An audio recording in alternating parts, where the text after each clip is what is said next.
And I apologize if this video is all over the place between folding laundry, answering questions, and like tending to him. I just feel like I'm like, oh, we got a lot of laundry, buddy. Want to be in the video?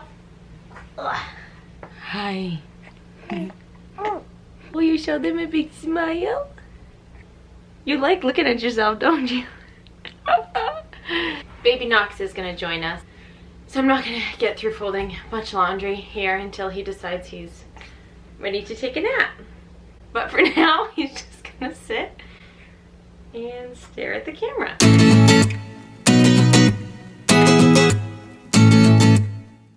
Hey guys, welcome back to my channel. Would you like to say hello? Alright. Welcome back to my channel. So today I'm just doing a Q&A with you guys. I was originally going to just like fold our laundry and do a Q&A, but little man is awake, so I'm just going to sit here and hold him until he decides to take a nap. And then fold laundry if we're still doing the Q&A. But I had asked you guys on Instagram to ask me questions, and I have them all here, so we're just going to jump right into it. By the way, guys, I haven't read these questions. I read a couple of them, just like screenshotting them, but I haven't actually gone through them or like prepared. So the first one's actually a comment, and it says, so cute. Somebody thinks you're cute.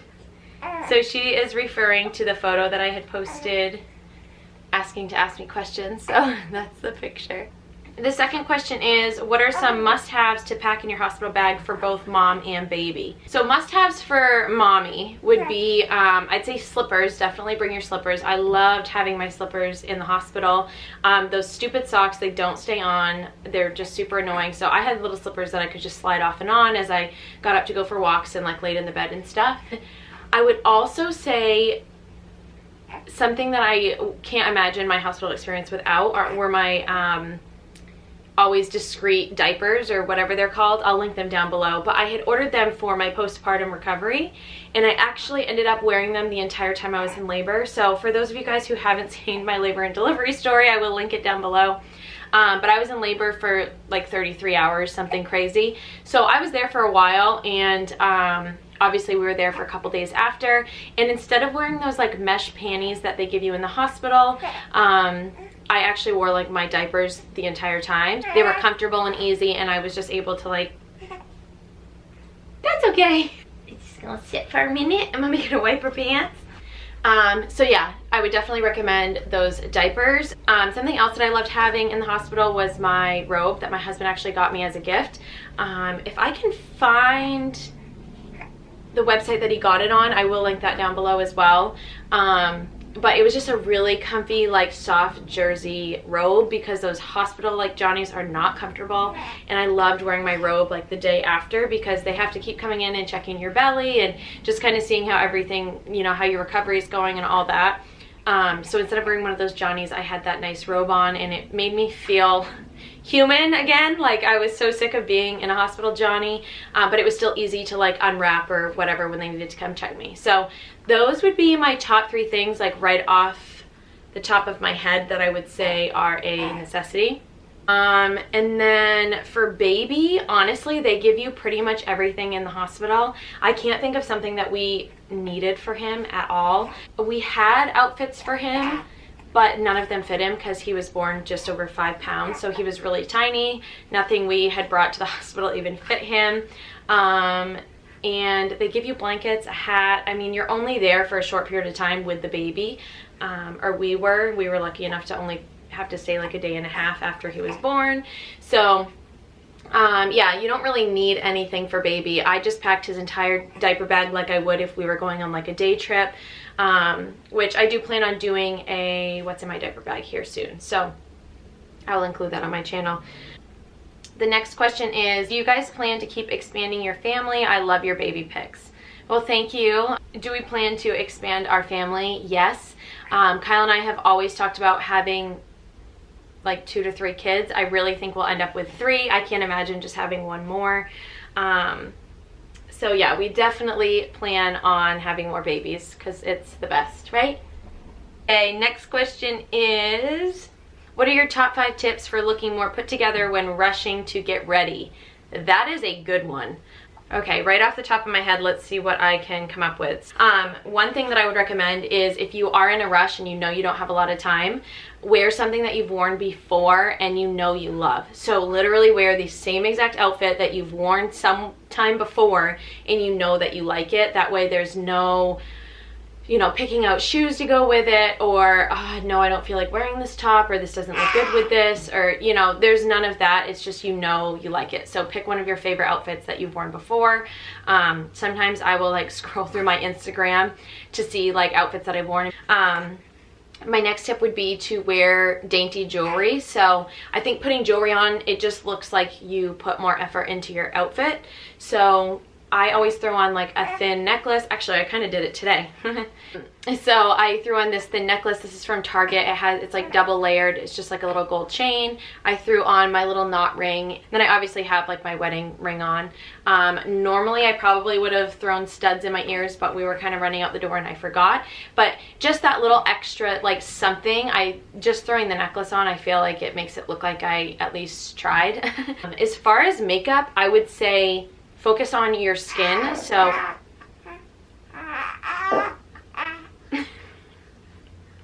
oh my gosh, you are stinky. Do you feel better? That was a good poop. We're still going.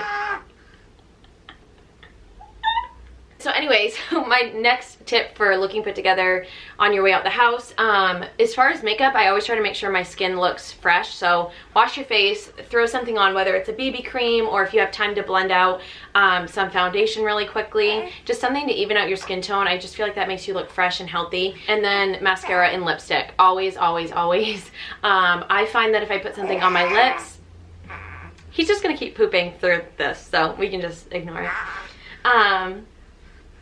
So yeah, I feel like just throwing lipstick on, again, it kind of makes it look like you put more effort in than you did. Mascara, obviously, just because I feel like that's a given. So that's tip number 3. I would also say, like, do something with your hair, whether it's like slicking it back into a ponytail if that's your look. Do like your go-to thing. Mine's always a messy ponytail. I'll just kind of throw it up, pull at it, give it some volume, pull some pieces out around my face, and then call it good. But it just kind of looks like an effortless kind of style. It doesn't look like you didn't try it all. What's our last tip for looking put together? How do you look put together? So my last tip for looking put together, and I don't do this enough, I really should wear my sunglasses more often, but it is to throw on some sunglasses. A lot of times I'll throw them on my head. So say today I was kind of having like a rough hair day or whatever, and putting it up in a ponytail wasn't working, or I just didn't feel like it looked good, I would just throw my sunglasses kind of like on top of my head like that and just call it a day, because then it just kind of looks effortless, but again, it's like another accessory. So the next question is, will you be a stay-at-home mom indefinitely? As of right now, it kind of looks that way. Somewhere else in here, somebody had asked me what I'm plan on doing for work, like when I plan on going back, and kind of that whole situation, if I plan on being a stay-at-home mom and all of that. So he's currently 2 months old tomorrow. You are 2 months old tomorrow. Yep. Well, I've obviously been staying home with him the entire time so far. Actually, I just got a job that allows me to work from home. So between that and YouTube and then doing some of my other stuff like on the side, I'm definitely staying busy, and there's not like a day that goes by that I'm not working. So yeah, I kind of plan on just continuing doing what I'm doing right now. Childcare is so expensive. So it just kind of makes sense for us right now for me to stay home and work from home as much as I can, and then just kind of go from there. But I'm loving every second of staying home with him, and I love and feel so lucky to have a job that allows me to work from home. So that's kind of our plan for now. So yeah, I hope that answers your question. The next question is, what is something you learned during pregnancy, labor, delivery, new motherhood that you didn't know before? So something that I learned during pregnancy that I didn't know. How long it takes to get a belly, that surprised me. Like, I was still 12 weeks and I was like, where's my belly? But now I know that you really don't start showing for a little while, or for me, I didn't. Some people do. But I guess that was something that kind of surprised me. When you find out you're pregnant, you just kind of expect to like start having a belly and not have to wait, you know, 5 months, 6 months for someone to even notice that you're pregnant. as far as something I didn't know about labor, I didn't know that after your water broke that they would admit you to the hospital, and I also didn't know that once your water breaks, then you are at risk for infection, so you don't have to deliver, but they really would like you to deliver within 24 hours or so. They kind of give you a time limit or whatever. I didn't know that, and that happened to me, so I learned the hard way. But so as far as something I didn't know about new motherhood, one thing I didn't really know, and you hear this a ton, but I didn't actually realize how hard it would be to like get everything done in the day. And I'm not even saying like housework or anything like that, but just like some days how truly it is so difficult to have your face washed and your teeth brushed by, you know, 10 o'clock in the morning. That just seems so reasonable to me. But sometimes you just have rough mornings where the dog wants to go in and out and he's screaming, crying, and he's cluster feeding because he's going through a growth spurt, and then you realize, you look at the clock and it's like 12 o'clock and you're sitting down to have coffee, and then you're like, I haven't even brushed my teeth yet today. To add to that, I will say that like when he naps, I get so much done. Like if I'm not tired and I don't need sleep as well, which we're to the point where I don't need to be sleeping during the day and stuff. Like I have plenty of energy to kind of get some stuff done, but I work out during his naps, I shower, get ready. So you can totally, you know, get to the point where you have a life too. But in the very beginning, it is very hard to kind of detach from them because they need you every second. Sometimes they just want to be held the entire day. And we have like a good routine now, and I'm able to like get ready and shower and work out and all of that like on a daily basis. So we're doing really well now. So the next question is, what do/did you enjoy doing for yourself to stay busy when your husband is away? So my husband is in the military, so I'm assuming that's what she's referring to. So for me, when my husband deployed before, we were engaged, we were trying to buy a house, and we hadn't had any kids yet, so I was, you know, obviously by myself, but I also was staying really busy looking for a home, planning our wedding. I had a lot going on. So if he were to go away now, obviously we have the baby, keeping me very busy, but I would say spend time with family and spend time with friends, and don't be afraid to let yourself kind of be upset and talk about being upset, because that really helped me when he was gone. If I needed to cry it out, some days, you know, I would just go to bed early and lay there and cry for a little bit because I missed him so much, and it was hard. It's really, really, really hard to be a military spouse. Yeah, but spending time with friends and family, I think, is just huge. Do things you love. Find a hobby, whether it's, you know, going to the gym, working out, doing some type of a craft, or selling something on Etsy, or, you know, whatever it is to kind of take up your time when you're by yourself. That is super important. So find something that you enjoy doing and just do it like all the time. Also figure out if there are any groups around you for like military spouses or something, even if it's like a once a week kind of like get together, or if you know other military spouses that you can just maybe like make lunch dates with. It's nice to be around people who understand what you're going through, because like I said, it is really hard. I will say there's nothing to make it easy, and there's nothing to make the time go by fast, because it just doesn't. But there is light at the end of the tunnel, and it will be over, and you just have to do your best to get through it. And I had to get him settled. He's in his little boppy lounger just laying here next to me. Okay, so the next question is, are you gonna have more kids? Yes, we plan on having more kids. Where did you get baby Knox's name? So I actually get this question a lot. So my husband has the same initials as his dad. So it's KJMO, and so we definitely knew that if we were having a boy that we wanted to do a K name. So then we made a list of K names that we liked, and we picked from that. So I think the first time I actually saw the name Knox was on Pinterest. I was looking at like nursery stuff, and it was written like on a board in a nursery, and I was like, Knox, I really like that name. And I mentioned it to Kyle, and he was like, I don't know. And then like a few months later, it was still before we knew what we were having, he had texted me and said, what about the name Knox? And I was like, honey, like I brought that up to you a few months ago. And he was like, oh, really? And he's like, well, I guess it's grown on me. I really like it. But then when we actually found out we were having a boy, I was like, I feel like it's Knox. Like, I feel like his name should be Knox. I feel like he's going to grow up and that name is just going to be like meant for him. And so we slept on it one night and Kyle woke up and was kind of like grinning. And he's like, I think his name is Knox. So that's how we came up with it, and that's how he got his name. So the next question is, did you have early signs of feelings that you were having a boy? Yes, actually, we both strongly felt like it was going to be a boy. And it's funny because before we were pregnant, when we were just talking about having kids, we're like, what would you like to have first? Because obviously, like, if you're trying to get pregnant, you don't really care. Like, you just want a healthy baby. I feel like that's everyone's priority, like, obviously. But then at the same time, it's like most people have a preference, whether they say they do or not, and some people don't, but we kind of did, and we both had kind of decided that having a boy first would be really nice. We just kind of like the idea of having the like big brother boy first. So when we got pregnant, I'm like, I bet it's a boy, and he thought the same thing too. Obviously, we went back and forth, and a couple times we were like, oh my gosh, what if it is a girl? But I was craving super salty foods, and I know those are all just like old, you know, wives' tales, but some of them were true.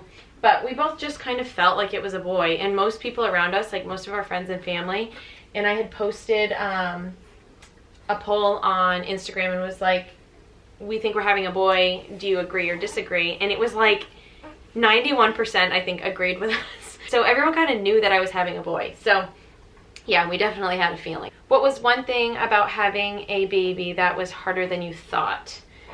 I don't know if this is like directly related to like having the baby, but when your milk comes in, that was harder than I expected it to be.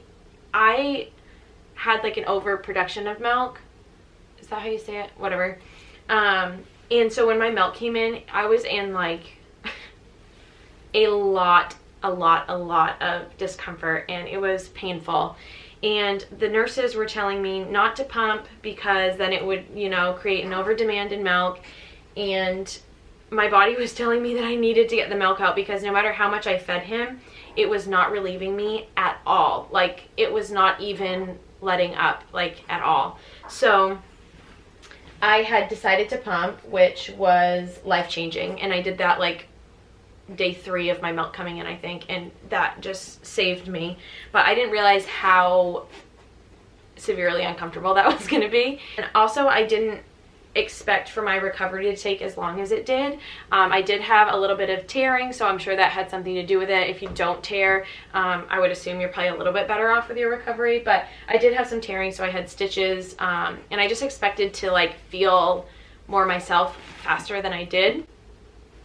I'm also somebody who just doesn't stop. I'm like go, go, go. So the fact that I had to rest was hard because I just wanted to like get out and do things and like, you know, whatever. But so that was harder than I expected it to be. As far as like having an actual baby, lack of sleep is hard. I wouldn't say that's harder than I expected it to be because I already know that I'm someone who needs to sleep.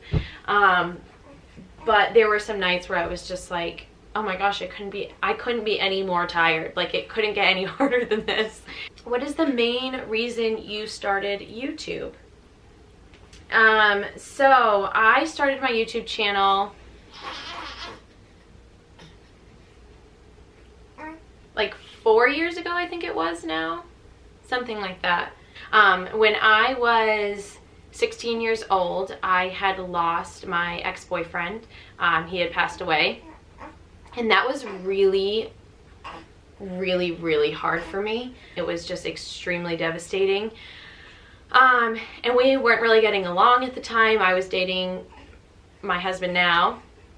And we had kind of been like fighting. We weren't friends like we should have been after, you know, we were no longer seeing each other or whatever.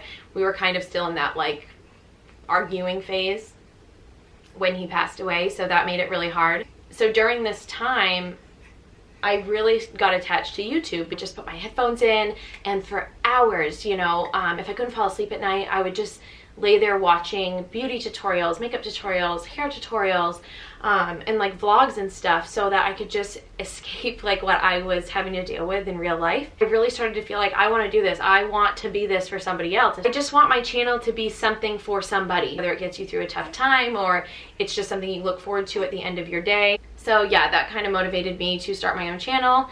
Will you be doing more vlogs? I love your videos. Thank you so much. And yes, there are tons of vlogs to come. What is your favorite part of being a mom? Oh gosh. Well, probably seeing him smile, and it's not just like a reflex smile, it's a smile when he sees you or when you talk to him, or when you sing him like certain songs. We have a diaper song that we sing every time we change our diaper. I shake that booty booty, you gonna shake that booty booty. Yeah, seeing him smile I just think is the best thing in the entire world. He is such a happy baby, and unless he is tired, hungry, or he needs a diaper changed, he is happy as can be. So it just, yeah, it really makes you feel like you're doing a good job. And when you wake up in the morning and he locks eyes with you and he just smiles, it's just the best feeling in the world. Your favorite workout clothes, and also your favorite products to use on your little guy. Favorite products to use on him, actually the one thing that we're using every single day on him is coconut oil. So we give him a bath every night around 7 o'clock, and he loves tubby time. Every night when we give him a bath, I take just a scoop of coconut oil and I put it in his bath water, and it pretty much like lotions him up head to toe. This was actually recommended to me by a friend, Caitlin, if you're watching this. We are doing that and we absolutely love it, so thank you for that recommendation. The other thing that we were using there for a while was the Burt's Bees diaper cream. So he had a really bad like raw bum, so we were using that, and that seemed to really help. My favorite workout clothes, honestly, I get almost all my workout clothes at TJ Maxx, Marshalls, and Old Navy. I do get my sports bras at Victoria's Secret. They no longer really carry my size. I kind of grew out of them, but they're the best ones. Like, you can actually jump around and your boobs do not move, so they are worth the price. They're very pricey. They're like $50, I think, but well worth it if you are somebody who, you know, likes high intensity workouts, or if you're like a runner or something and you have a heavier chest. They are amazing. I'll link the ones down below that I wear and that I would recommend. So this is going to be the last question I answered today. It is, if you could only have 2 makeup products for the rest of time, what would they be? So I'm thinking that she means like specific products. The 2 products that come to mind like right away are the L'Oreal Lash Paradise Mascara and the Milani Amore Liquid Lipstick in the color Honey. Is it Honey? Yeah. Those are like my 2 go-to products right now. If she means in general, like 2 makeup products that I could not live without, gosh, I would say, yikes, that's hard. 2 is really hard. I could do 3. 2 is hard, but mascara is one of them. And then it would be between a lipstick and a foundation. Probably a foundation. And the foundation I'm loving right now is the Maybelline Super Stay Foundation. So yeah, guys, I hope this video doesn't end up being too long, and I hope you guys enjoyed it. If you don't already follow me on Instagram, go ahead and follow me over there if you want to see like daily updates. If I'm not on YouTube, then I'm usually on Instagram. So feel free to follow me over there if you want to see what we're up to on a daily basis. But yeah, guys, that is absolutely it for today's video. As you can see, we did not get much laundry folded, but that's fine. Thank you guys so much for watching. I love you very, very much, and we'll see you in the next video. Bye, guys.